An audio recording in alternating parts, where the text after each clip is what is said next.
Have you ever felt like a puzzle piece that doesn't quite fit? I have. For years, I wandered through textbooks and lecture halls, chasing equations that promised answers. But it wasn't until I picked up a soldering iron and built my first robot that the world started making sense. Hi, I'm Minesh, a robotics engineer from the heart of India. This isn't just a story about circuits and code, it's about dream in gears and algorithms. Welcome to my journey. Engineering not as a job, but as a quest for self. Have you ever felt like a puzzle piece that doesn't quite fit? I have. For years, I wondered. Have you ever paused in the quiet hours, maybe after a long day or before the world fully wakes, and asked yourself, what is the point of all this? Not just the grind of emails and deadlines, but the deeper pulse of life itself. What does it mean to be alive, to breathe, to strive, to build? Philosophers have wrestled with this for millennia, from ancient sages under olive trees to modern thinkers in coffee-stained notebooks.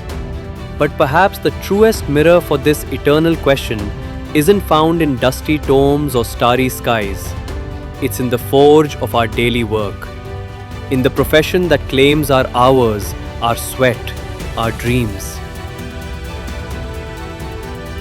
Work isn't just what we do, it's who we become.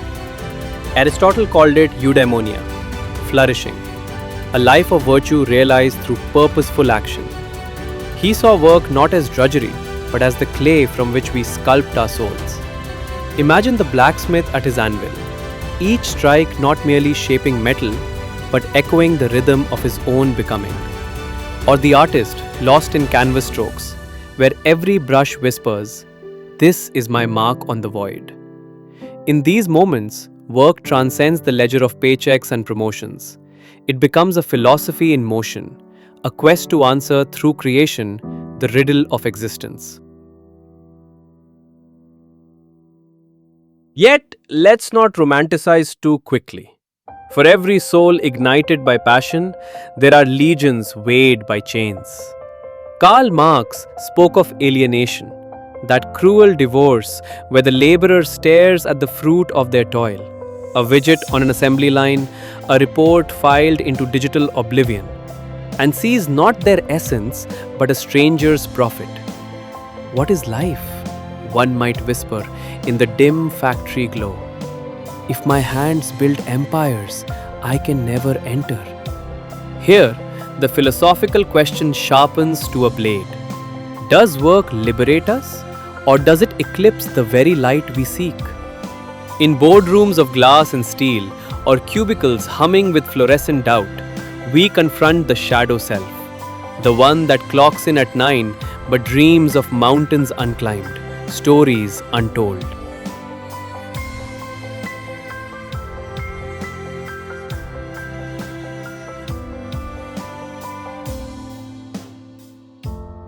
In the end, the philosophical heart of life beats not in grand abstractions, but in the humble rhythm of our labors.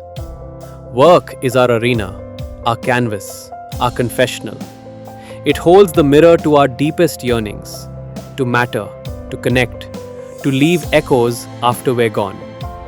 So as you rise tomorrow, whether to code algorithms that dance with data or to nurture gardens that feed both body and spirit, pause. Ask not just what must I do, but who am I becoming? Let your profession be the lens through which you peer into the mystery. For in the alchemy of effort and intent, you may just glimpse the answer. Life's meaning isn't a destination. It's the sacred act of journeying through the work that calls your name.